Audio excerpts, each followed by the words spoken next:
자, 권순일과 관련돼서 소환을 합니다. 보니까 3월 달에 압수수색을 하고 4개월, 그러니까 압수수색한 이후 4개월 만에 소환을 하고요. 소환을 한 건 사실 뭐 저 정법정 계시지만 기소의 전 단계잖아요. 기소를 하겠다는 의지의 표명 아닌가요? 그럴 가능성이 높아지는 거죠. 네네. 근데 사실 압수수색 했을 때의 그 혐의가 뭐냐면 저기예요. 그러니까 변호사법 위반. 너 변호사 등록도 안 했는데 화천대유에 고문으로 너 저기 변호사랑 똑같은 어떤 자문해 줬잖아. 이거잖아요. 네네. 근데 그게 중요한 게 아니지 않나요? 재판 거래가 핵심인데. 그렇죠. 이번에 기소를 하게 되면 재판 거래를 확실하게 넣는 건가요? 그거는 이제 검찰에서 네. 얼만큼 수사를 했느냐에 달려 있는 거예요. 왜냐하면 이런 것들이 심증은 가지만 물증을 찾기가 굉장히 어려운 사건이거든요. 네. 그러니까 왜냐하면 난 안 했다. 그 다음에 뭐 당사자들이 김만배부터 시작해가지고 그런 일 없다. 입을 꾹꾹 닫고 있으면 이것과 관련된 의미 있는 증거가 나올 수 있을 것인가. 일단은 그런 부분들이 있기 때문에 그렇기 때문에 조심스럽긴 할 겁니다. 근데 제가 이게 증거가 될까 하고 법을 잘 모르는 사람이기 때문에 두 분한테 물어보는 거예요. 남욱이 증언을 했는데 지인한테 이랬다는 거야. 그때 당시에 유동규가 김만배한테 들었다고 한다면서 대법원 판결이 이렇게 나올 거다. 7대5로 무죄로 나올 거다. 라는 얘기를 남욱이 지인한테 했다라는 거를 검찰에서 진술했다는 거예요. 지인도 그렇고. 이게 증거가 되나요? 그거야말로 이제 전문 증거거든요. 들었다. 들었다는 들었다에 증거. 들었다. 그러니까 이런 전문 증거는 사실은 증거력이 많이 떨어지고 심지어 증거 능력도 인정되지 않는 경우가 많이 있는데 네. 내일 유동규 씨 나오잖아요. 네. 유동규 씨 나오면 한번 물어봐야 되겠네. 그렇지. 뭐라고 했는 김만배한테 진짜 그런 이야기 들은 들었는지. 적이 있는지. 네네. 오케이. 자, 또 한 가지입니다. 권순일이요. 대장동 손정탑 조언 의견서, 즉 네. 뭐냐면은 이 자문을 해줬는데 그 자문이 대장동과 관련돼서 계속 7번이나 계속 이게 그 준공 이후에 연기가 되는데 송전탑 때문이에요. 그러니까 송전탑과 관련해서 화천대유에 조언을 해줬다. 그 의견서인데 의견서에 뭐 이렇게 썼다는 거예요. 내가 뭐 50억 클럽은 뭐 자원봉사, 사회봉사로 회사 일을 맡게 된 것 뿐이다. 이렇게 얘기했다고 합니다. 네네. 어떻게 생각하세요? 2억 4천만 원 계약서도 있어요. 여기 보니까 연봉 계약서가 2,400만 원이야. 화천대유 고문. 아니 한 달에 1,500만 원씩 받으셨다면서요. 예, 직접 받았죠. 그런데 그런 게 사회봉사를 하면서 요즘은 사회봉사비가 좀 비싸다. 야 정말 저는 그러면 정말 밤낮 안 가리고 사회봉사하겠습니다. 그게 왜 그러냐면 예. 대법관 출신이잖아요. 예. 대법관 출신이 개업하면 1,500만 원은 껌이란 말이에요. 아, 누구를 생각하면 됩니까? 이종근 변호사 생각하면 돼요. 저 말고. 네네. 예.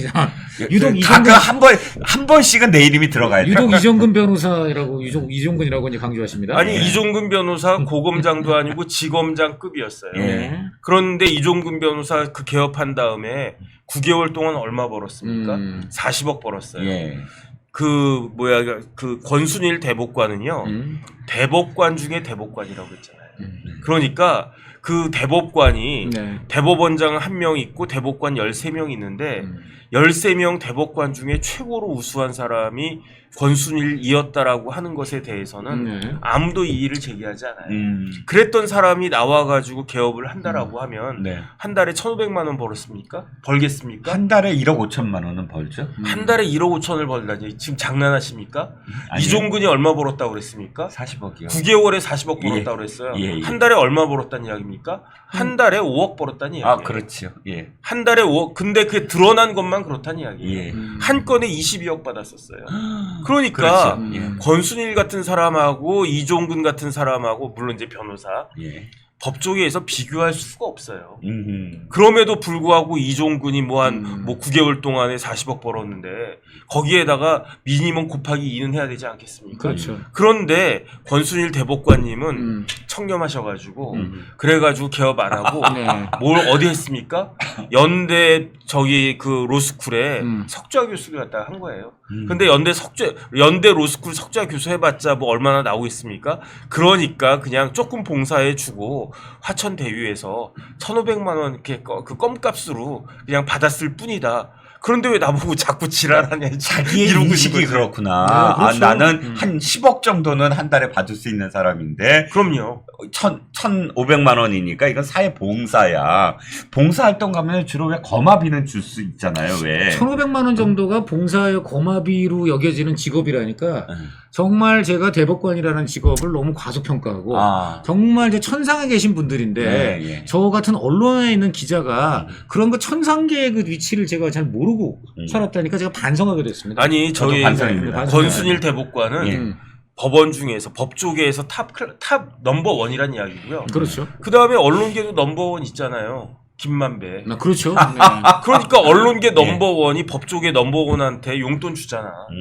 언론계가 더한 거 아닌가? 그리고 얼마나 뵙고 싶었으면 네네. 하다못해 머리를 자르러 가는데도 네. 유독 그 대법원에 무슨 이발소를 가서 머리를 자르는지 네네. 8번인가 어. 그리고 왜 그때만 가서 그거 자르는지 그것도 궁금해요. 아니 근데 왜 이렇게 뭐 한 달에 머리를 뭐 여러 번 자르니까? 그리고 저는 그래서 혹시 대법관이 이발사도 경험임을 하셨나 네네. 뭐 이런 생각도 좀 들었습니다. 아니 근데 대법관은 원래 점심도 사실은 바깥에서 약속을 잡거나 그러지 않는다면서요. 같은 법관들끼리만 먹는다는 거 아니에요. 같은 법관들끼리만 네. 먹고 네. 나중에 수사에 대해 아까 이 재판에 대해서 혹시나 자신의 어떤 그 몸가짐이 다르게 어떤 오해를 불러일으킬까봐 그런데 기자를 8번이나 만나준다? 이것도 사실 그 재판 하필 유독 그 재판 연관 그렇죠. 말이죠. 그리고 그 재판이 끝난 다음에 한 2달 뒤에 바로 바로 그 연관이 된 그렇게 8번이나 만난 사람의 바로 그 화천대유. 그렇죠. 거기에 또 그렇게 뭐 자문 고문인지요? 그런 걸로 또 간다는 거. 그렇죠. 정말 그 정황을 갖고서는 너무나 의심을 안 할 수가 없는데 이 정혁진 변호사 말씀대로 이 정황을 가지고 정말 재판 거래를 했느냐 정말 상식을 가진다면 너무나 심정이 가는 상황이거든요. 네네. 근데 이게 정말 법적으로 그렇게 입증이 어렵습니까? 그게 이제 검사의 능력이죠. 네. 그 조선 제1검정도 투입하면 결과가 나오지 않을까. 일단 그런 생각이 드는데 네. 그럴 수밖에 없는 게 이게 항소심에서는 유죄가 나왔어요. 네. 사실관계는 항소심에서 끝난 거거든요. 그렇죠. 그러니까 사실관계로 봤을 때는 이거는 거짓말이라고 하는 거는 이 거짓말이 유죄냐 무죄냐는 아직 모르겠는데 그 이재명이 경기도지사 선거에서 거짓말했다라고 하는 거는 팩트가 되어버리죠. 거짓말. 허위 사실이 뭡니까? 거짓말이에요. 그렇죠. 허위 사실 좀 그럴듯하게 이야기한 게 거짓말인데 네. 그런데 어쨌든 거짓말했다는 거예요. 그런데 공직선거법에 거짓말하면 형사처벌 받고 피선거권 날라간다. 네. 이렇게 규정이 되어 있단 말이죠. 그런데 그 사실관계를 확정하는 고등법원에서 거짓말이라고 한 게 인정이 됐는데 그거를 네. 무죄라고 그 법적으로 구현해 내려고 네. 그 머리 좋은 권순일 대법관이 무려 10개월 동안 그 머리를 갖다 싸매고 내놓은 역작이 이재명 판결인 거예요. 아, 그렇군요. 네네. 그러면 제가 또 법을 잘 몰라서 그런데 자 5대5에서 지금 권순일 대법관이 그 무죄를 한 표를 던지고 그 다음에 김명수까지 네네. 다수 의견 쪽으로 해서 대법원장이 들어서 7대5가 됐다. 그런데 이게 죄의 어떤 여부가 되려면 5대5가 된 상황도 사실 이게 인위적이어야 돼요. 네네. 제 생각에는. 왜냐하면 권순일 한 사람이 반대를 해서 이게 결정이 됐다고 하는 기본적인 게 5대5 상황 아니에요. 네네. 그러면 무죄라고 생각하는 5명에 대해서 인위적인 어떤 결과가 나오지 않았다고 한다면 권순일이 자의적으로 이 뒤늦게 뭐 5대5인데 나중에 한 게 아니라면 이게 여죄 여부가 가능할까라는 생각도 들거든요. 그 대법원 전원 판결을 어떻게 하냐면요. 네네. 이게 대법관이 13명이에요. 네네. 그 다음에 대법원장 포함하면 14명이에요. 네. 그러면 전원합의체는 대법관들 다 모여가지고 그 판결하는 게 전원합의체 판결인데 네. 그러면 몇 명이 됩니까? 14명이 돼야 되잖아요. 그렇죠. 14명이 돼야 되는데 법원 행정처장은 대법관인데 재판을 안 해요. 네. 그러니까 전원합의체 판결에는 법원 행정처장을 제외한 13명이 판결을 하게 되는 거예요. 네. 그러니까 13이니까 7대6이 나올 수밖에 없는 거잖아요. 네네. 동률이 나올 수가 없는 거예요. 네. 그래가지고 원래대로 하면 13명이 되어야 하는데 그 판결하는 사람이 네. 김선수 대법관이라고 있어요. 네네. 근데 김선수 대법관은 좀 독특하게 변호사만 했던 분이에요. 네. 그런데 김선수 대법관이 대법관 되기 전에 변호사 할 때 자기가 변호했던 사람이 있어요.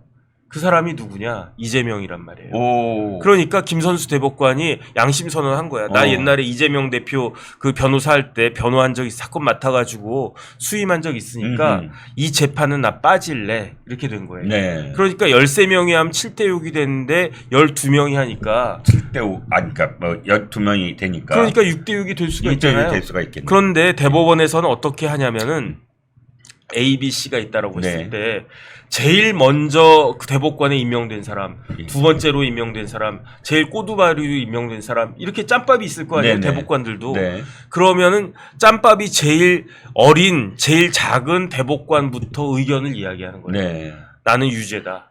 그러면 그 다음 대법관 또 이야기하는 거예요. 네. 나도 유죄다.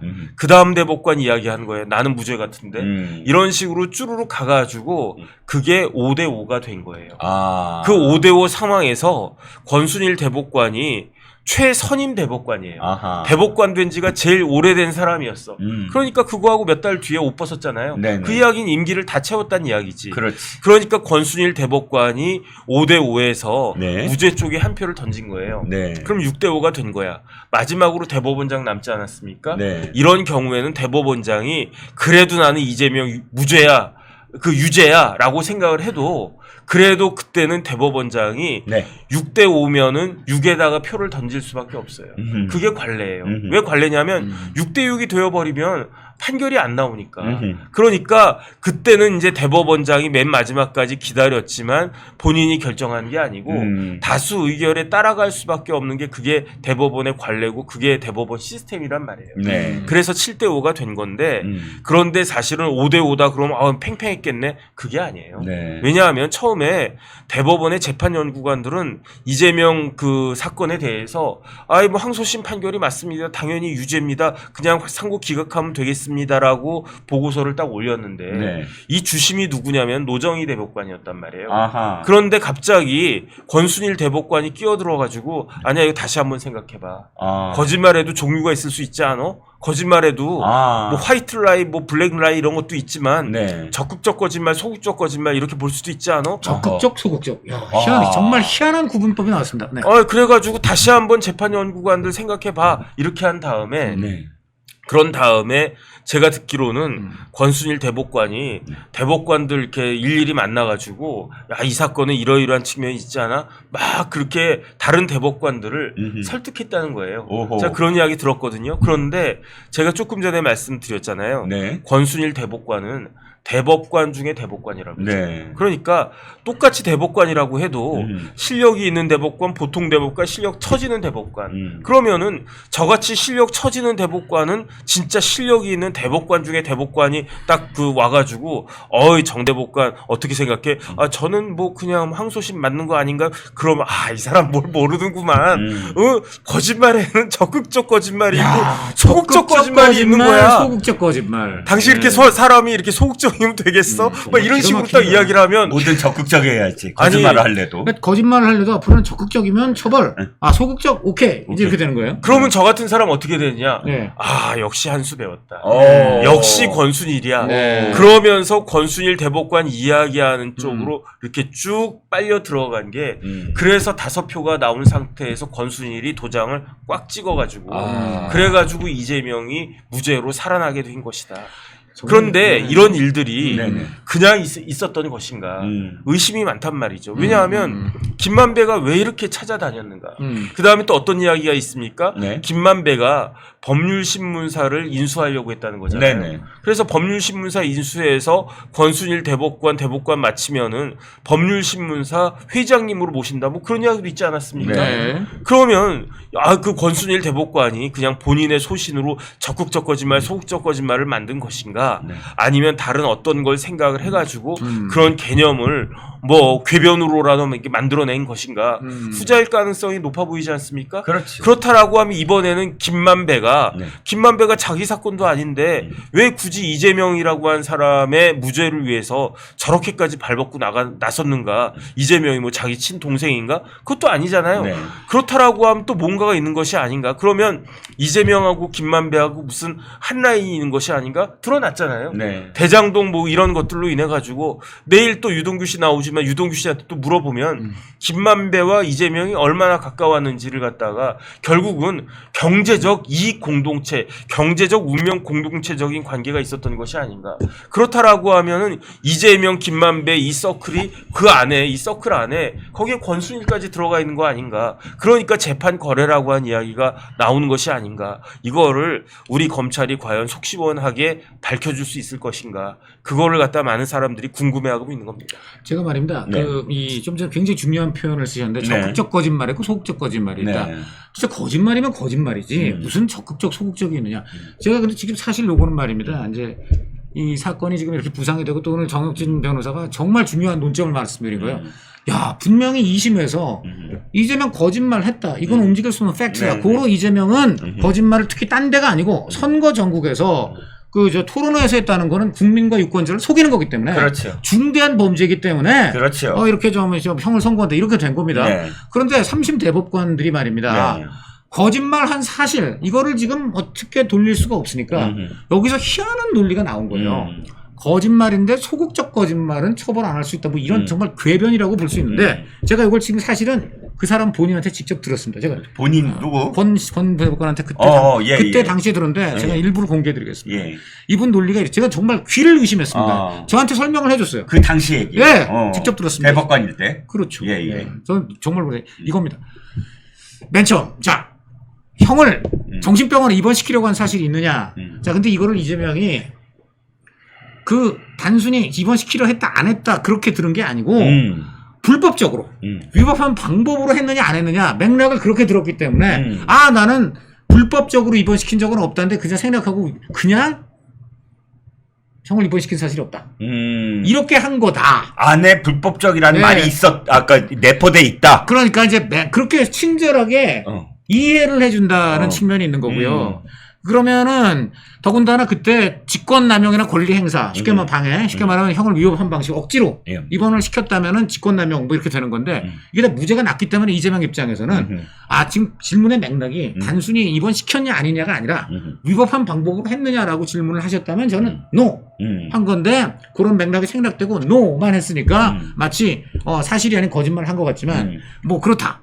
이제 이렇게 처음 논리가 시작이 됐다는 거예요. 그런데 여기서 더 희한한 점프가 한 번 일어나요. 어떻게요? 자, 이제 이렇게 이거 이제 요거를 가는데 요게 사실 들어보면 이게 좀 우습잖아요. 예. 이거는 너무나 상대방을 봐주겠다는 의도가 드러나는 얘기 그렇지. 아닙니까? 그 안에 있는 함의를 다 내가 다 이렇게 챙겨줘. 내가 이렇게 거짓말을 한 이렇게 거는 다 이게 챙겨서 이해해줘 막. 이 도둑이 빵을 훔쳤다는 것도 알고 보면은 어머님과 뭐 배고파 오는 동생들을 위해서 아니 그렇게 다 일일이 다 챙겨서 이해해줄 수 있으면. 자 이제 이랬는데 이제 이거를 넘어서 가지고 1심하고 2심이 서로 다른 판결을 냈으니까. 네네.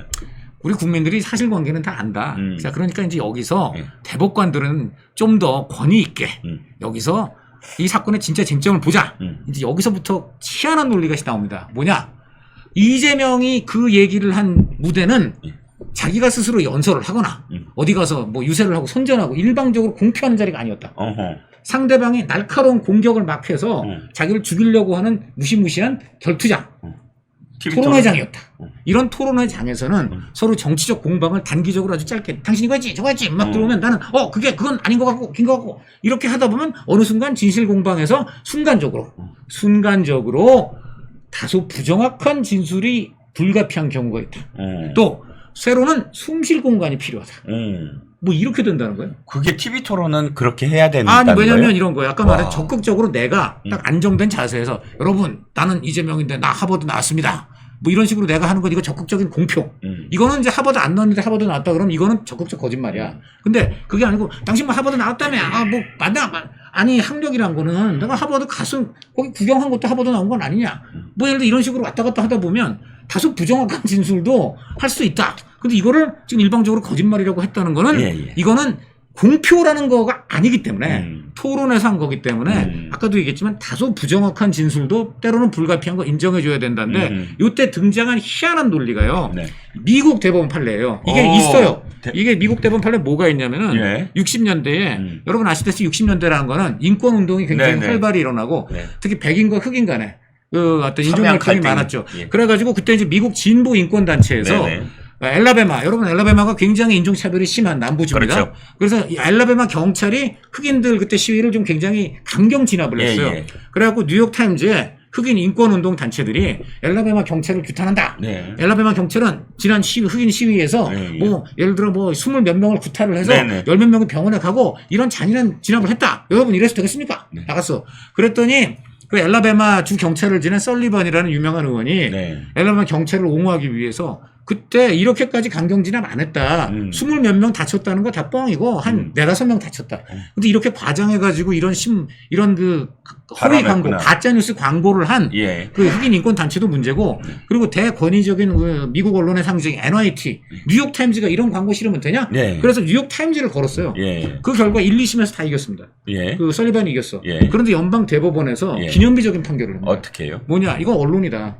그리고 특히 결국 경찰, 공직자, 정치인 이런 거에 대한 이 사람들의 잘못을 논하는 그런 토론은 활발하고 격렬해야 하며 그 공무원이나 공직자는 자신들이 왜 잘못이 없었는지를 적극적으로 입증하지 않는 한 이러한 비판을 어느 정도 받을 수밖에 없다. 언론의 자유란 게 그런 것이고 예. 그리고 언론이 그렇게 토론을 하는 과정에서 다소 부정확한 진술이 나오더라도 예. 그거는 불가피할 수가 있는 것이며 또 숨쉴 공간이 필요하다. 네네. 그래서 이걸 적용했어요. 예.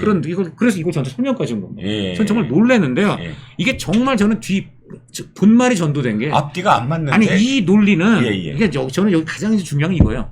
결국은 이재명이 적극적으로 나 뭐 안 했습니다 한 게 아니지 않냐. 상대방이 죽이려고 막 그냥 칼 찌우고 막 하다 보니까 막 방어하다가 어쩔 수 없이 순간적으로 좀 실언한 거 뭐 조금 소극적으로 거짓말한 거 아니냐. 이런 논리는 1번. 2번. 여러분 딴 데도 아니고 우리 모두 천재국 미국의 또 최고 법원 대법원에서 부정확한 진술도 때로는 불가피할 수가 있다. 그리고 토론 같은 거 할 때는 숨쉴 공간이 있어야 되고 인정돼야 된다. 다소 소극적인 거짓말을 할 수 있는 숨쉴 공간 뭐 이렇게 갖다 붙인 것이에요. 미국 대법원의 권위를 이제 갖다 붙인 것인데 그 취지가 이 취지랑 다르잖아. 완전 반대죠. 자, 다른 내용이죠. 공직자, 이런 정치인, 이런 사람들을 비판하는 약자, 그러니까 인권 단체, 그렇지. 언론 이런 사람들은 다소 부정확한 진술을 할 수 있다는 얘기예요. 그렇지. 그래서 언론이라든가 약자의 어떤 그 시위 자유가 있는 거잖아요. 반대로 이런 이재명이라든가 이런 고위 공직자, 정치인 이런 사람들은 바로 그런 엄격하게 비판을 당해야 된다는 얘기예요. 근데 이거를 세상에 이재명이 마치 그 힘없고 저 약자인 흑인 인권 단체 또는 언론 NYT 이런 사람인 양 연결한 겁니다. 저는 기가 막힙니다. 이게 진짜. 권순일 맞아요? 네, 맞습니다. 정변. 대법관 중에 대법관이라면 내가 들어도 이거를 NYT의 그 광고와 관련돼서 연방 대법원이 결정한 거를 이재명과 끌어다 붙인 건 정말 말이 안 되는. 이런 논쟁이 같은 이 논쟁을 왜 소개했냐면요. 지금 대법관 안에서 이걸 가지고 서로 논쟁이 붙은 끝에 이렇게 됐다는 거예요. 이런 얘기를 소개를 했습니다. 저는 놀랐습니다. 네.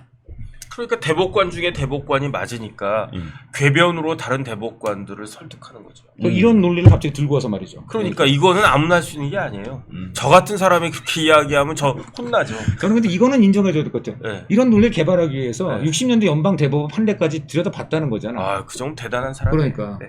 그리고 여기서 저도 현란하게 들었습니다. 네. 여기서 영화 막 나와. 퍼블릭 어나운스먼트 공표 아니고 이거는 디세미네이트. 그러니까 뭐냐면 토론하다가 부득불 그냥 새어나온 소리, 디세미네이트, 커뮤니케이트. 이거는 소극적 거짓말 오케이.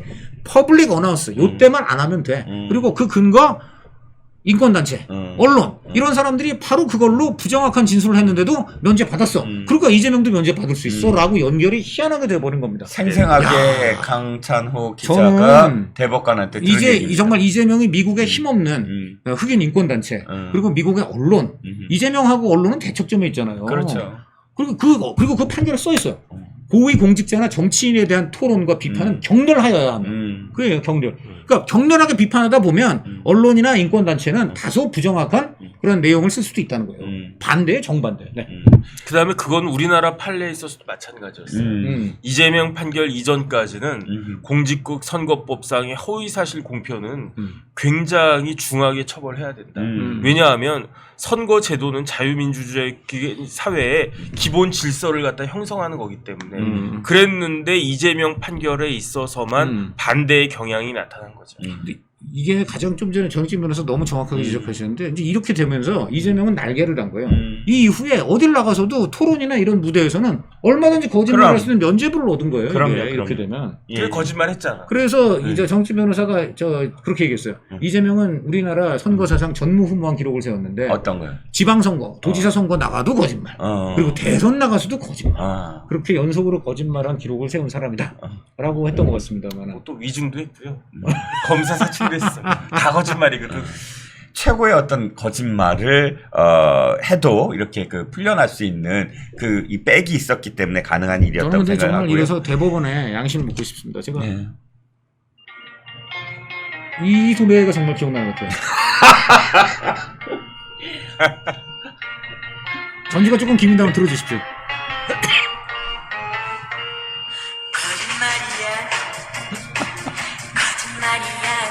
저 시청자 여러분 누구게요? 이 가수가 뭐 한번 맞춰봐 주세요. 이거 참 강찬호 위원도 연식이 굉장히 오래된 분이네. 이 노래를 다 이 기억하시는 노래는 겁니다. 그럼 요즘 젊은이 들으면 너무 좋아할 것 같아요. 아, 그 정도 아시죠? 예. 예. 맞습니다. 네. 자, 그럼 적극적 거짓말, 소극적 거짓말 얘기를 들으면 온갖 범죄가 다 적용이 될 것 같아요.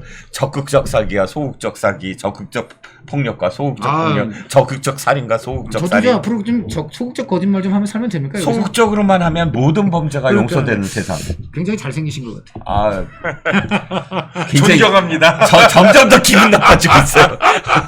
점점 더 이건 네. 빨리 방송을 마치고 싶은 기분이 들고. 네. 자, 그러면 권순일은 검사 앞에 가서 적극적 거짓말로 자기를 변호할까요? 소극적 거짓말로 자기를 변호할까요? 뭐 그때 다르겠죠. 와, 이 적극적 소극적 하면 모든 것들이 다 이렇게 그 적용이 될 것 같습니다. 그 허접한 논리를 위해서 동원된 NIT와 미국 연방대법원이 좀 불쌍하다는 느낌이 듭니다만. 네. 그렇죠. 연방대법원에 가면 그렇게 써져 있다는군요. 만인 앞에 평등하다. 네. 그리고 5명의 역대 그 연방 대법원장이 얼굴이 박혀 있다는군요. 그들은 외압에도 굴하지 않고 그 대법원을 지켰다. 미국의 사법부를 지킨 사람이다. 이런 내용이 기억이 납니다. 과연 권순일은 우리가 어떻게 기억을 할까? 이 사람은 자신이 얘기한 대로 자신의 명예가 사회봉사 때문에 화천대유를 했는데 그것 때문에 쌓아온 명예가 한순간에 무너졌다라는 말을 알긴 안 해요. 무너진 건 아니에요. 무너진 건 알아요. 확실히. 네. 얘기를 하는데 그것이 국민들은 어떻게 생각할지 참 깝깝합니다. 그런데 나 한 가지만 더 물어볼게요. 아니 도대체 50억 클럽은 도대체 왜 아직도 안 끝나요? 곽상도하고 그 누구지? 특검 박영수만 구속이 되고 네. 그 다음에 아직도 많잖아. 박영수 풀려났죠 그러면. 권순일 가야 되고 네. 김수남, 최재경 네. 한 사람 더 있는데 누구더라? 뭐 한 그 사람. 언론사. 머니투데이 홍성근하고. 이 사람 나머지 사람들은 왜 수사를 안 하죠? 김수남이야말로 지난번에 성남시장 시절에 김만배에 의하면 김만배가 김수남한테 얘기해서 그 당시에 이석기 사건에서 빼줬다. 네네. 이재명을 빼줬다. 이런 얘기. 그때부터 재판 거래가 있었잖아요. 글쎄요, 뭐 그거는 뭐 검찰에서 일을 안 하려고 마음 먹으면 뭐 안 할 수도 있는 거지. 일을 왜 안 하려고 하죠? 50억 클럽은? 그거는 모르겠습니다. 그것도 괜히 지금까지 계속 지금 몇 가지가 있다고 보는데 첫째 아까 말한 대로 예. 이 조선 제1검이 필요하잖아요. 지금 재판 거래 입증이 사실은 굉장히 검찰로서는 정황은 상당하지만 이것을 물증으로 전환시키기가 이제 굉장히 고도의 기술이 필요하기 때문에 네네. 부담이 큰 거죠. 네. 둘째 누굽니까? 아무리 국민의 지산을 받지만 결국 대법관 출신 아닙니까? 그렇죠. 그럼 대법원, 법원 어디에 팔이 굳겠습니까?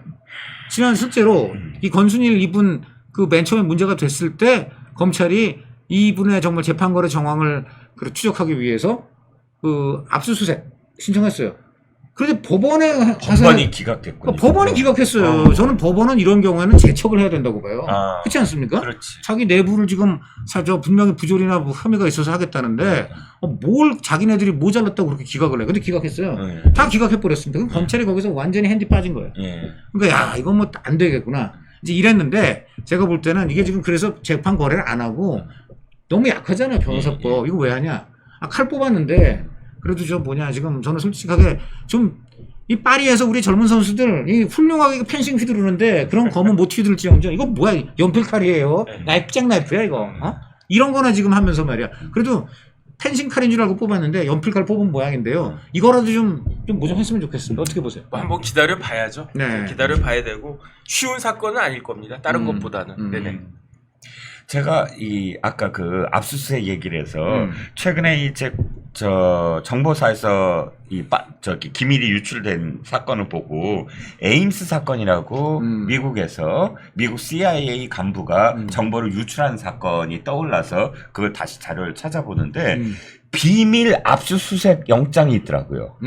미국에는 과연? 뭐냐 하면 이게 국가 안보와 국가 기밀과 관련된 사안을 압수수색하려 할 때 이것을 당사자가 알게 하고 변호사가 입회해서 압수수색 영장에 그걸 다투게 되면 기밀이 다 유출돼서 안 된다. 이걸 다 숨길 수 있다. 해갖고 본인은 전혀 모르게 하고 그 검사가 소명을 하고 그걸 그냥 재판부가 모르게 그냥 압수수색을 발부해서 그것도 본인한테 통보도 안 하고 비밀리에 압수수색을 할 수 있게 만들어주는 제도가 있더라고요. 그러니까 뭐 여러 가지 그런 이게 문제가 있으면 회피해 나갈 수 있는 방법들이 있는데 제가 볼 때는 저는 법원한테 압수수색 권순일 관련 영장을 기대하는 거는 저는 정말 그 고양이한테 생선을 맡기는 거 아니냐 이런 게 하나 있고요. 그리고 저는 지금도 솔직히 검찰이 굉장히 부담을 갖고 있다고 봐요. 왜냐하면 검찰은 이것만 갖고 법원 상대하는 게 아니잖아요. 그렇지. 그러니까 법관 한번 잘못 이제 건드리고 기소했다가 그렇지. 다른 지금 굉장히 법원으로부터 영장을 받아야 되는 수많은 사건들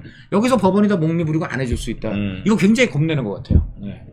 어쨌든 대법관 헌재 판관들 이런 사법부의 고위직들과 관련된 수사는 좀 특별하게 어떤 권한을 좀 줄 수 있어야 좀 독립되어야 실제로 기소도 할 수 있고 수사도 할 수 있다라는 생각이 조금 들었습니다. 갑작스럽게 기사 하나가 굉장히 많은 것들을 함의하고 있어서 네. 그 기사가 갖고 있는 함의가 무엇이냐를 지금 말씀 좀 드려볼까 해요.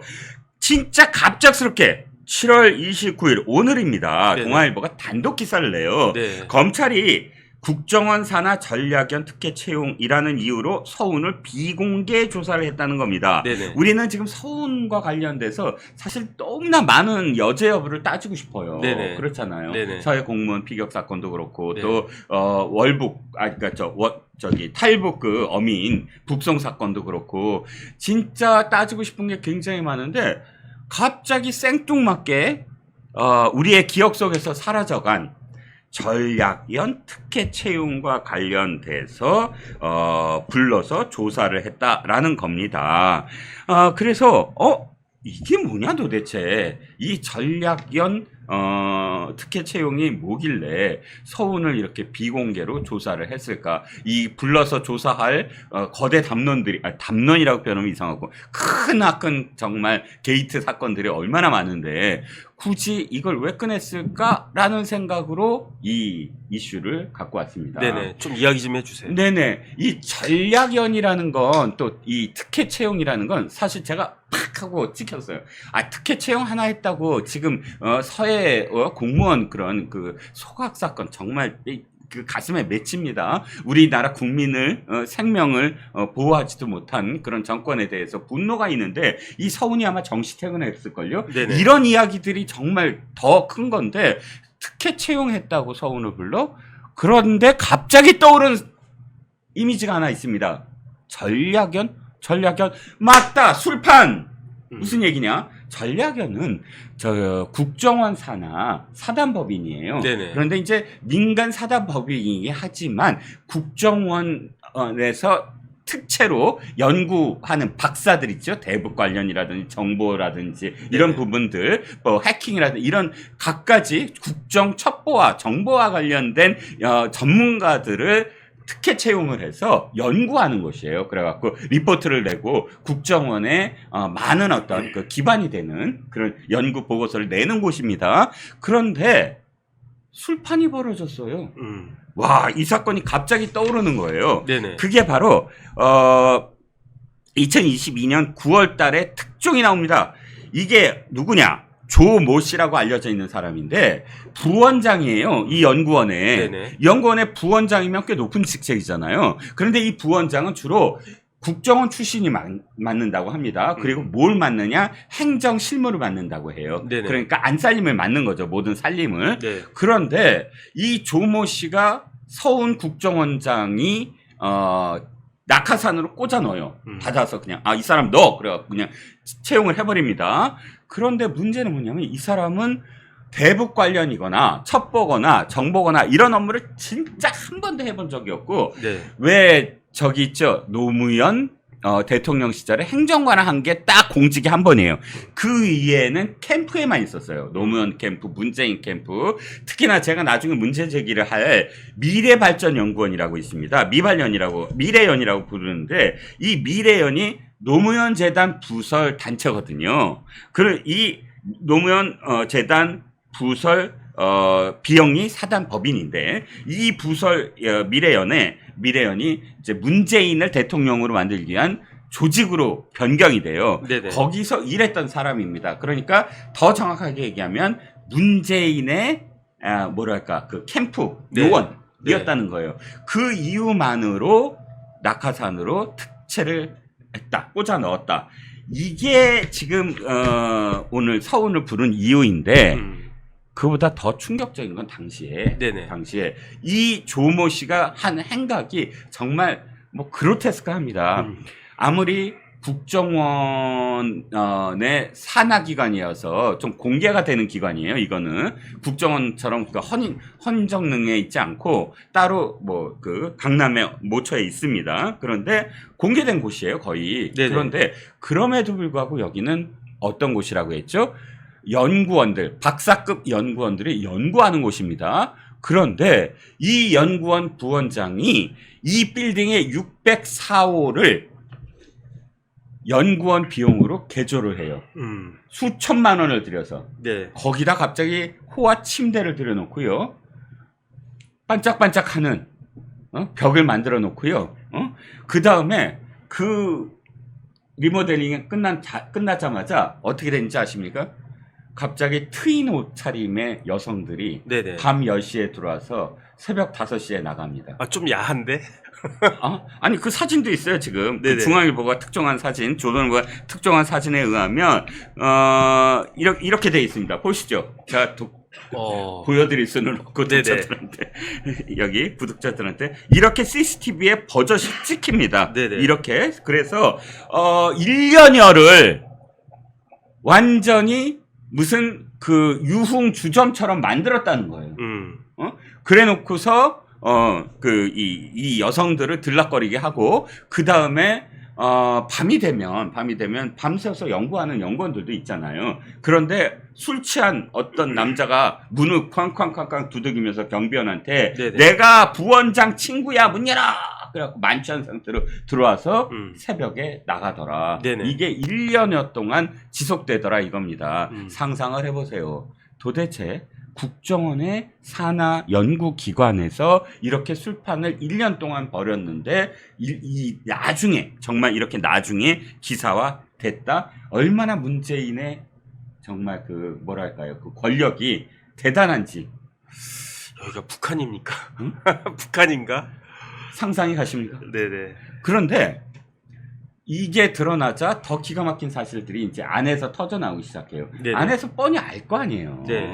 근데 그거를 서슬푸른 서훈의 국정원장이 데리고 온 사람이라고 그래서 아무 말도 못 했는데 그 다음 벌어진 일이 이겁니다. 바로 이제 강찬호 기자, 이제 목요일 날 오는 강찬호 기자가 투머치 토크에서 이거를 또 상세 보도를 해요. 특종을 했어요.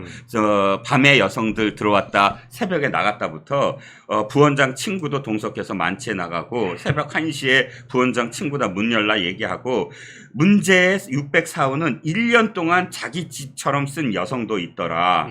이 여성은 부원장 명의의 차를 몰고 밤에 왔다가 새벽에 나가더라. 나갈 때 매번 음식 쓰레기를 버려서 이 안에서 숙식을 계속 해결했다더라. 라는 내용의 강찬호 기자의 지금 특종 기사가 있고요.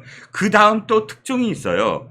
이 특종 기사는 그 다음에 이루어지는데 이 전략영 부원장 수천만 원의 인테리어로 개조해갖고 술집 여성과 파티를 연 친문 부원장인데 이자가 그 안에서 한 일이라고 뭔지 아십니까? 경비원들이 밤에 네네. 24시간 이렇게 교대를 해요. 24시간 근무하고 네. 국정원 기관이니까 산하기관이니까 그러면 야식하라고 컵라면 먹고 네. 뭐 하라는 비용으로 한 달에 1인당 15만 원이 책정돼 있대요. 그걸 다 없앴다고 합니다. 네네. 그게 불필요하고 네. 예산을 낭비한다 해갖고 없앴다고 합니다. 네네. 자기는 수천만 원 들여서 이렇게 초호화판 생활을 하는데 그렇게 했다고 해서 또 이것도 역시 강찬호 기자의 단독 기사로 이때 나왔습니다. 네네. 그런데 저는 어쨌든 서훈 전 국정원장이 사실은 미심쩍은 게 한두 가지가 아니에요. 그렇죠? 왜냐하면 서훈의 특기 그 국정원은 그게 국내 파트, 해외 파트, 그 다음에 대북 파트 있지 않습니까? 네네. 서훈 원장은 대북 파트를 담당했던 사람이에요. 네. 그래가지고 1997년에 캐도 있지 않았습니까? 네네. 캐도 때문에 이제 북한에서 2년 동안 살았던 사람이에요. 네. 그런데 그 이후의 행적이 여러 가지로 미심쩍은 게 굉장히 많은 것 같아요. 제가 지난번에 리오남 관련해서 말씀드렸었잖아요. 네네. 그런데 2008년에 리오남하고 만난 사람이 서훈이었어요.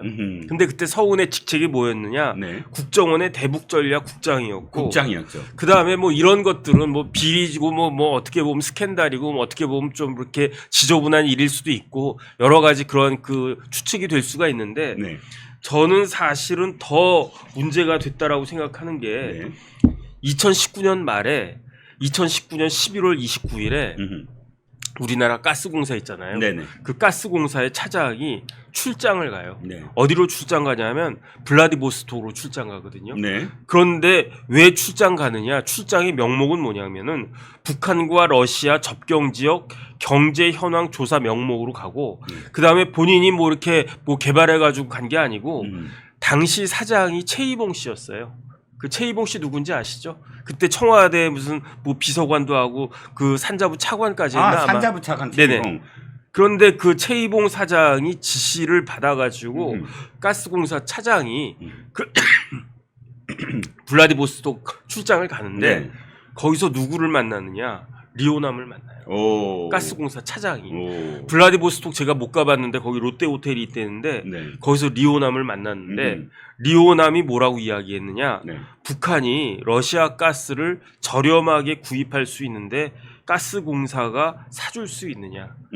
이거를 해결하려고 가스공사 차장이 블라디보스톡으로 출장을 갔다가 이건 굉장히 위험한 일이잖아요. 몇 년이죠? 그게? 이게 그 2019년.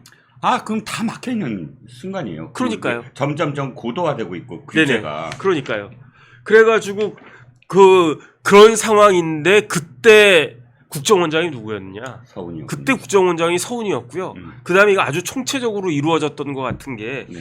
그리고 나서 그 사람이 12월 1일에 그 우리나라 돌아오거든요. 네. 11월 29일부터 12월 1일까지 2박 3일 동안 그 블라디보스톡 갔다 오는데 그 다음 날인 귀국한 다음 날인 12월 2일에 그 당시 통일부 장관이 김현철 장관 네네. 기억하시죠? 네네. 김현철 장관이 원산 갈마 지구 개발에 한국이 참여할 수 있다. 고려하겠다. 이런 이야기를 갖다가 한 거죠. 그러니까 제가 정변 말씀을 듣다 보면 뭐가 떠오르냐면 당시에 정말 해볼 수 있는 건 다 해보는 거예요. 네네. 그러니까 어떻게든 이 유엔 제재를 뚫을 수 있는 방법이 있느냐. 그런데 솔직히 말씀드리면 가스는 불가능해요. 그건 아예 불가능한 거거든요. 러시아도 이미 대북 제재에 그때는 아까 그 단일 대오였어요. 네네. 그러니까 러시아가 가스를 직접 못 주니까 우리가 받아서 우회로 해갖고 비공개적으로 보내달라 이 얘기거든요. 그러니까 이런 것들을 종합적으로 보면 네. 북한에다가 어떻게든 돈을 보내주지 못해가지고 안달이 났던 거 아닌가. 네. 저는 그런 생각이 들고요. 네. 결국은 그것이 다 지금 쓰레기 풍선으로 다 돌아오고 있는 거 아닙니까? 그렇죠. 이게 진짜 제대로 된 건가? 저는 그런 생각이 듭니다. 그리고요, 또 한 가지가 뭐냐면 이거예요. 제 이왕 얘기 나온 거, 국정원의 미스테리 중에 하나가 이겁니다. 네네. 자, 우리가 안부수 얘기가 나왔을 때 네. 제가 늘 주장하는 게 당시에 경기도 의회의 의사록을 보면 그때 당시에 민주당 소속 의원인데도 몇몇 의원들이 계속 문제 제기를 하거든요. 네네. 이거 저기 20억 주면 안 된다. 그 아태협에 네네. 저게 없다. 근거가? 대북 그 네네. 사업을 한 경력이 하나도 없다. 네네. 이 사람들이 한 건 고작해야 유해, 그러니까 당시에 일제시대 때 끌려간 그런 사람들이나 그 태평양 전쟁. 태평양 네네. 전쟁 때 그 사람들의 유해를 지금 그 다시 이제 본국으로 송환하는 일은 했을지언정 그것이 대북 사업이라고 할 수 없다. 경기를 대신해서 이걸 어떻게 맡기냐부터 시작을 해서 상당히 그 이후에도 안부수의 아태협이 각종 어떤 경기도와 엮여지는 것에 브레이크를 걸 때 이 사람이 나중에 월간조선에 이렇게 인터뷰를 해요. 당시에 국정원이 네네. 나서서 자기들을 제어를 했다. 그러면서 너무 도의회 의원들이 이렇게 너무 저기 나서면 다친다. 네. 이런 식으로 위협을 했다는 거예요. 네네. 그래서 제가 그거는 좀 두고두고 내가 생각을 하고 있거든요. 왜? 당시에 국정원은 누구의 통제를 받아요? 문재인의 통제를 받고 서훈의 통제를 받잖아요. 네네. 그런데 지금 그들은 손바닥처럼 들여다보고 있었단 말이죠. 지금 이재명이 하는 대북 사업의 상황들은. 근데 그 브레이크를 안 걸고 도리어 브레이크를 걸려고 하는 경기도 의회 의원들을 막았어요. 네네. 제어를 했어요. 이유가 뭘까 했는데 제가 2년 전에 연대에서 하는 그 대북 사업과 관련된 세미나에서 발제자로 나선 적이 있었거든요. 네네. 그때 대북 사업과 관련된 뭐 논문이나 혹은 그때 주제 때문에 그날에 떠오르는 발제자가 한 내용을 보고 깜짝 놀랐어요. 그게 지금 떠올랐는데 그때 내용은 다 이거예요. 뭐냐면 이 정부 차원에서 대북 사업이 막혔을 때 어떻게 해야 된다? 지자체들이 나서야 된다. 지자체들이 어떤 방법으로 나서야 되느냐에 네. 대한 구체적인 논문들이 네. 주로 좌파학자들 해갖고 거의 제목이 이거예요. 지자체가 지자체가 나설 수 있는 방법들, 우회할 수 있는 경로. 그러니까 지자체가 나서서 그것을 할 때 이 대북 제재를 또 피할 수 있다. 이런 식의 논문들이 그때 쏟아져 나왔다는 거예요. 담론들이. 네네. 그러니까 무슨 뜻이야? 당시에 문재인은 서훈을 시켜서 이렇게 국가 차원에서 어쨌든 할 수 있는 방법도 모색했지만 지자체가 하는 것들을 사실상 묵인하거나 혹은 독려했다. 이렇게 볼 수가 있는 거죠. 그래서 그러다가 결국은 북한은 핵을 완성했고요. 그 다음에 미사일을 완성했어요. 미사일의 마지막 단계가 뭐냐면 고체 연료거든요. 왜냐하면 미사일을 갖다가 이제 미국이 인공위성 있지 않습니까? 군사위성으로 한반도를 계속 스크린을 하고 있어요. 그런데 그 고체 연료가 왜 중요한 거냐면 자동차 생각하시면 돼요.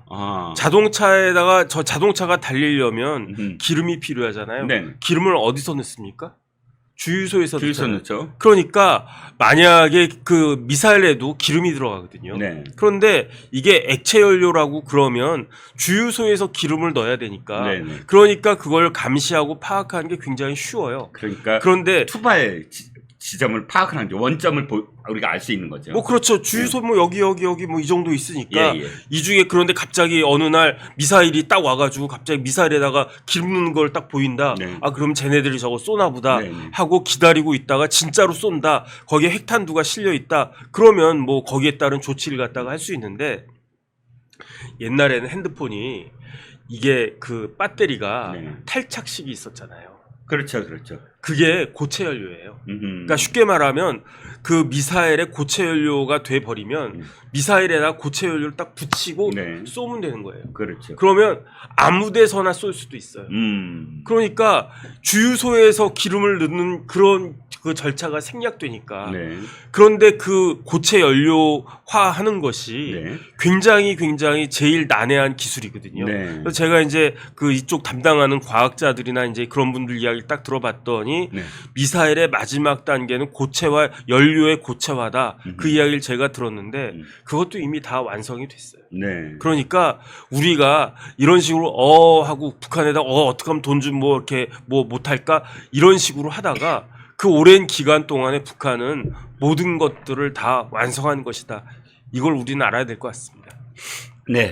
그렇습니다. 그리고 제가 이 기사를 보면서 또 한 가지 생각이 드는 게 바로 전략연에 특혜된 사람, 특혜 채용된 사람 조모 씨입니다. 이 조모 씨는 아까도 말씀드렸던 노무현 재단 산하 미래발전연구소에 있던 사람이라고, 노무현 재단 부설인데 월간조선의 기사 2020년 6월호를 보면 이게 문재인의 선거 조직이었다. 라는 겁니다. 아시다시피 지금 문재인의 그 캠프에 있었던 사람이니까 이 미발련이 바로 미래연구원이 바로 그 문재인의 선거 조직이었고, 그렇다면 노무현 재단은 사실 비영리 사단 법인 의무로 정치 활동을 금지했는데도 불구하고 당시에 문재인의 선거 조직을 운영했다라고 이제 이코르가 되는데, 문제는 이겁니다. 또 다른 얘기인데 네네. 제가 정병께 한 가지 의문을 좀 말씀을 드릴게요. 네네. 유시민이 네. 500만 원의 벌금을 네. 후회할까요? 저는 유시민이 500만 원의 벌금을 후회하지 않을 것 같아요. 이유는 한 가지입니다. 네. 지켜냈으니까. 뭐를요? 뭘 지켜내? 노무현 재단 계좌. 거꾸로. 그런가? 왜냐하면 네네. 설레발을 쳤거든요. 네네. 어떤 설레발? 노무현 재단 계좌를 검찰이 들여다봤다. 내 네네. 계좌를 들여다봤다였어요. 네네. 얘기는. 네네. 즉 거꾸로 얘기하면 들여다보면 안 될 거였어요. 네네. 근데 들여다보기 전에 들여다봤다고, 검찰이 어떤 악의적인 의도를 갖고 들여다봤다고 미리 설레발을 쳐서 네. 도리어 들어오지 못하게 하는 효과를 네. 낼 수도 있었다라는 네네. 생각이 들거든요. 네네. 계속 그렇게 노무현 재단의 검찰이, 우리는 지금 그걸 생각하는 게 아니라 지금 한동훈을 생각하잖아요. 한동훈이 이 모든 것들을 해갖고 해서 그 이동재랑 그때 막 이 검언 유착 얘기가 나오던 시절이니까 유시민이 한동훈을 지금 올가매려고 그런 얘기를 하나보다 했는데, 네네. 사실 그때도 제가 계속 라임 때문인가라고 생각도 했어요. 그때 왜 라임에 엮여갖고 유시민이 라임에서 돈 받았다, 강연도 하고 네네. 이봉현이한테 뭐 돈도 받았다, 이런 얘기도 있어서 그 얘기인가? 라고도 싶었는데, 저는 바로 이 문재인 캠프의 조직을 운영을 하려면 노무현 재단 돈이 그때 당시에 상당히 많이 문재인 대통령 만들기에 쓰였겠다. 그리고 거기에 돈도, 왜냐하면 여기는 비영리 법인이기 때문에 상당히 이 돈을 세탁할 수 있는 부분도 있었겠다. 에이, 설마 노무현 재단이 먹사연도 아니고 그런 일을 했겠습니까? 전 아닐 것 같다는 느낌이 막 드는데. 아, 그래요? 네네. 저는 어쨌든 유시민이 지키려고 했던 게 뭔가라는 네. 생각도 들고요. 그래서 이 조모라는 사람, 조모라는 사람에 대한 어떤 수사가 사실 막 이루어진다 하면서 제가 오늘 쭉 찾아봤는데 네네. 결론이 안 났어요. 없어요. 없어요. 그러면 지금 이 서운 뭐 요 정도를 갖고 왜 서운을 불렀을까라고 생각을 하면 저는 상당히 여러 가지로 해석 가능한 부분이 앞으로 있을 거다라는 네네. 생각이거든요. 네네. 한번 지켜봐야 될 것 같습니다. 그렇죠. 네. 한번 지켜봐야 될 것 같습니다. 우리 재명이 족쳐야죠. 우리 재명이 쌍방울 대북 송금 재판 언제 시작한다고요? 27일 날 열리는 8월 27일. 8월 27일. 코앞이네. 한 달 남았네요. 휴가 갔다 오고 8월 18일 당 대표 되면 바로 받을 선물이 바로 수원지방법원 재판이다. 네네. 한번 상황을 말씀해 주시죠. 이게 뭐 공판 준비일이라고 이제 열리잖아요. 그렇죠. 예. 그러면 이제 그 피고인 측에서 네. 뭐 이런 식으로 뭐 답변을 하겠습니다. 네, 그렇죠. 라고 설명도 하고. 죄를 인정하느냐? 어, 못한데 이렇게 나오겠죠. 피고인이 출석할 의무는 없겠죠. 네네네. 첫날은. 네. 근데 이제 이렇게 되면 긴장 모드로 들어가는 거죠. 야, 이제 드디어 불려가는구나. 그리고 당대표는 되었는데. 민주당 당대표가 지금 쌍방울 대북 불법 송금 사건에 피고인으로 불려다니고 잘한다 잘해. 네네. 예? 그럼 당 대표일은 언제 하죠? 예? 일주일에 4번은 재판에 가야 될 텐데. 그건 뭐 박찬대한테 맡겨야죠. 박찬대한테 찬대야 네가 좀 해라. 이러니까 친명일색으로 지난번 공천 준 거 아니겠습니까? 이게 먹거님 진영이 형 약장수 자질이 보입니다. 야 우리 허정이님 또 스포챗 야 일편단심 우리 멸컹TV 감사합니다. 더 열심히 하겠습니다. 우리 찬대 얘기하니까 찬대 이퀄 뭐다? 코딱지다. 우리 찬대 형 또 제명이 코딱지 떼주고 이게 우리 원내대표 맡았다라는 그 전설과 같은 얘기가 있죠. 아니 지금 뭐 저 사실 지금 당 대표 직무 대행을 하고 있잖아요. 네네. 근데 지금 이재명 이제 당 대표가 되겠지만 네네. 뭐 지난 주말에도 보니까 뭐 거의 90% 다 달성해 버리더라고요. 야. 경남 지역에 갔는데도 뭐 거의 89% 가까이. 그 우리가 차우체스크, 김일성, 스탈린, 또 푸틴 이런 사람들을 뭐라고 하죠? 독재자. 독재자라고 하죠. 그걸 일당 독재자라고 하잖아요. 그리고 걔네 뽑으면은 막 90% 되잖아요. 이게 지금 현재 전 세계 넘버 원 독재자가 우리 북한의 똥돼지 김정은이 그리고 99.9% 순금 독재 꾸기 조국 혁신당. 그리고 조국. 금메달, 은메달 이제 동메달이 제명이네요. 90% 지금 넘고 있다라고 하는데 이거 참 황당한 거 아닙니까? 이거 이게 민주사회에서. 대한민국 지금 민주주의가 네. 저는 오히려 지금 저 사실 87 헌법 체제 이후에 네. 더 퇴행하는 거 아닌가 네. 이런 생각이 들어요 요즘. 대한민국은 독재 왕국이다. 뭐 이런 것 같아요. 아니 자유민주주의 체제 국가 뭐 예를 들자면 영국, 프랑스, 독일, 미국 뭐 우리가 알고 있는 뭐 일본, 호주 이런 나라 야당 당수가 전당대회에 있는데 90% 이상 나오는 거 봤습니까 여러분? 이게 지금 대한민국 민주주의가 퇴행하는 거예요. 왜냐하면 범죄 혐의를 몇 가지를 지금 받고 있는 사람이 당대표가 되려고 하니까 이런 일이 벌어지는 거죠. 제가 이런 생각을 해봤어요. 아침에 이 아이템을 만들면서 윤석열 대통령은 원전 수출에서 24조 원이나 외화를 벌어들이는데 제명이는 불법적으로 800만 불이나 북한으로 외화를 유출시킨 거 아닙니까? 이게요. 이게 리더로서 할 일입니까 이게? 이게 사실은 우리나라 언론의 책임이기도 한데 네, 무슨 예. 소리냐면은 네. 소득 수준이 한 1인당 GDP가 3만 5천 불 이상으로 올라가게 되면은 그 나라를 대표하는 주요 일간지 네. 그리고 주요 방송사의 일면 헤드라인은 주로 인터내셔널 뉴스가 많다고요. 국제 뉴스가. 그렇죠. 뭐 러시아가 어떻게 돌아가는지 뭐 미국이 어떻게 돌아가는지 뭐 나토가 어떻게 돌아가는지 이런 걸 많이 전해주는데 네네. 지금 우리나라 언론이 눈만 뜨면은 국내 정치만 가지고 물고 늘어지잖아요. 그렇죠. 그러니까 이재명이 지금 이재명 모르는 사람 있습니까? 대한민국 국민 중에 아마 초등학생도 알걸. 그러니까 너무 국내 정치에 매몰되면서 대통령이 해외에 나가서 원전 24조 쫙 수주하고 K9 자주포, K1 전차, 그렇죠. 미사일 뭐 등등등 저 뭐 중동 지방에 가서 뭐 수주하고 이런 게 중요하게 다뤄지지 않는다는 거예요. 그럼요. 예. 이게 문제입니다 지금. 대통령이 지금 사실 국내 정치란 것은 항상 상대방이 있기 때문에 그렇죠. 예. 뭐 비판도 할 수 있고 뭐 대통령이 신은 아니지 않습니까? 그렇기 때문에 대통령도 뭐 조금 부족할 수도 있고 뭐 실수할 수도 있어요. 국내 정치에서는 예. 외국에 나가서 지금 나토와 대미 관계를 복원하는 거 보십시오. 그렇죠. 예. 해외 외교를 완벽하게 지금 복원하고 있잖아요. 거기다 24조까지. 그 네. 24조가 지나면 거의 44조 돼요, 그게. 24조가 네? 48조가 되고 왜냐하면 2기가 더 남았으니까. 더 남았으니까. 그리고 거기에다가 각각의 앞으로 50년 이상 운영하면은 48조가 되면 곱하기 2 하면 거의 100조 가까운 것이 100조가 되는 거죠. 우리 미래 세대를 위해서 사실상 어느 정도 확보된 금액이란 말이에요. 차 사면은 타이어 갈아야 되고, 그죠? 엔진도 갈아야 되고, 엔진 오일 그렇잖아요. 원전도 수출해 놓으면 우리가 가서 AS를 해주지 않습니까? 그 일자리 생기고 부가가치가 발생하는 거죠. 그리고 오늘 제가 어제 속보를 봤는데 이것만 있느냐? 포항 앞에 대왕골에 유전 발굴하는데 가능성이 높다고 봤겠죠. 중동에 있는 코람코, 그러니까 중동 이게 오일머니가 한국 우리 유전에 투자하겠다는 의향을 밝혔다고. 아, 그래요? 예, 예. 아, 제가 그럼 몰랐네요.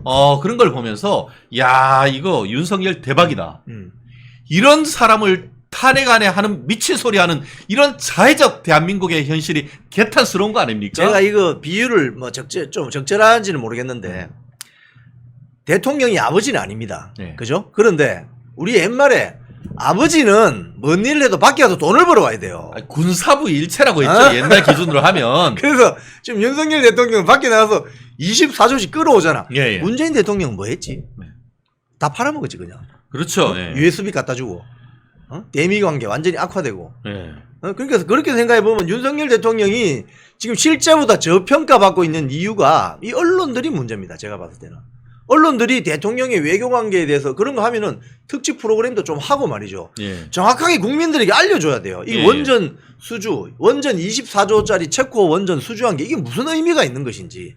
그 원전은 뭐 경수로 원전인지 중수로 원전인지, 그리고 앞으로 추가적으로 우리가 더 한국의 부가가치가 떨어질 건 뭔지. 밖에 나가면 그 나라의 국력은 달러입니다. 달러가 있어야 국력이 되는 거예요. 100여 년 전에 우리가 달러가 없는 바람에 나라가 넘어가잖아요. 국방력과 달러가 있어야 그 나라가 선진국이고 강국이 되는 거예요. 그런 측면에서 윤석열 대통령이 지금 잘하고 있는 겁니다. 엄청나게 잘하는 거죠. 근데 왜 이런 평가를 너무나 홀대하냐 이거지. 예, 그렇습니다. 그런 아까 점은 제가- 말씀드린 것처럼 아람코, 중동의 이제 어떻게 보면 전 세계 가장 큰 기업이죠. 제가 알기로는 뭐 그 시가총액이나 그 자산총액이 마이크로소프트나 뭐 애플 이런 정도보다 더 크다라고 그 들었는데, 거기에서 지금 어제 그 신문 뉴스를 제가 봤었는데 포항 앞에 있는 유전에 투자할 의향을 밝혔다라는 그런 얘기가 있는 것 같은데요. 그런 부분들 우리가 지켜본다라고 한다고 하면은 윤석열 대통령께서 향후 대한민국의 미래의 먹거리를 지금 계속 만들어 오고 있는데, 그 사이에 지 대통령 되려고 삥 뜯어가지고 북한에다 갖다 주고 나는 못 된다.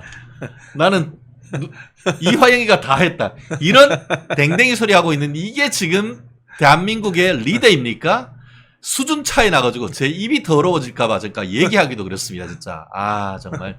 이화영 항소심도 지금 시작된다라고 하는 것 같은데, 이화영 항소심 첫 재판에서 이화영이가 깜빵에 가 있는 동안 이화영이 좋게 말하면 부인, 마누라 만나서 얘기했던 내역의 녹취록 나왔어요. 거기에 봤더니만 이화영이가 부인한테 제명이 좀 만나라. 가서 좀 만나줘. 내가 왜 만나? 싫어 이랬다는데. 만나기 싫어. 그래서 박찬대가 갔나요? 그럴 수도 있겠네요. 네? 그래서 자기가 마치 십자가를 지고 가는 네. 성인인 네. 것처럼. 그 실제로 지금 그때 이제 이화영이 작년 6월 달에 이화영이한테 다 보고를 했다라고, 이재명이한테 다 보고했다라는 얘기가 줄줄이 나오니까 그 과정에서 한 달, 두 달 지나면서 뭐 진술을 완전히 좀 뒤바뀌었잖아요. 그 과정에서 이화영이 그 부인을 이재명 측근이 만났다라는 얘기가 나왔고, 조금 있다가 그 측근이 박찬대. 현재의 민주당 원내대표인 박찬대라는 사실을 밝혔잖아요. 그리고 또 지금 그 이화영이가 또 민주당 국회의원들하고 이 영화에서 보는 이 접촉 사단 시설이 있는 게 아니고 특별면에 이렇게 얼싸안을 수도 있고, 그런데 거기서 얘기하는 거를 옆에 교도관들이 이렇게 메모를 했는데, 그 중에서 이화영이가 민주당 국회의원들한테 내가 대속했다. 대속이 뭡니까? 예수 그리스도가 세상의 사람들의 죄를 십자가에서 대신 져서 십자가에 죽고 속죄받는 거. 죄를 속해주는, 결국 그 취지는 이재명이를 죄를 사해주는 대신에 이화영이 내가 모든 짐을 다 지고 십자가에 못 박혀서 죽은 그런 일을 하고 있다라고 얘기했다는 그 맥락 아닙니까? 그 대속이란 말을 쓴 것은 전후 관계를 살펴보면 이런 거죠. 제가 볼 때는. 저도 이 언론 보도 기사를 보면서 대속이란 말을 썼다는 것은 상당히 이게 마피아 냄새가 납니다. 무슨 소리냐면, 우리 다 공범이잖아. 공범인데 내가 대신 수감 생활을 하고 있으니 너희들이 지금 안전한 거 아니냐. 그래서 내가 만약에 수감 생활이 끝나고 나가면 내 뒤를 봐줘야 돼. 이거 아니에요? 그렇죠. 내 뒤를 봐줘야 돼. 그 마피아 영화에 보면 이런 거 많이 나오잖아요. 누가 대신 쉽게 하면 뭐 살인 교사를 했든지 뭐 이런 범죄를 공동으로 저질렀는데 대신 누가 대표로 가서 수감 생활을 하는 거예요. 그럼 나머지 사람들은 밖에서 죄가 없는 것처럼 하고 있는데 그 사람이 수감 생활을 끝내고 출소를 하면 그 사람의 뒤를 봐주는, 뭐 가족들을 챙겨주는, 이거 마피아 영화에 많이 나오는 거 아닙니까? 맞습니다. 그래서 야. 대속이란 말을 쓴 것은 제가 봤을 때는 이 공범이구나. 이 거의 마피아 조직 같은데? 이런 느낌이 강하게 드는 거죠. 야. 대속이란 말은. 참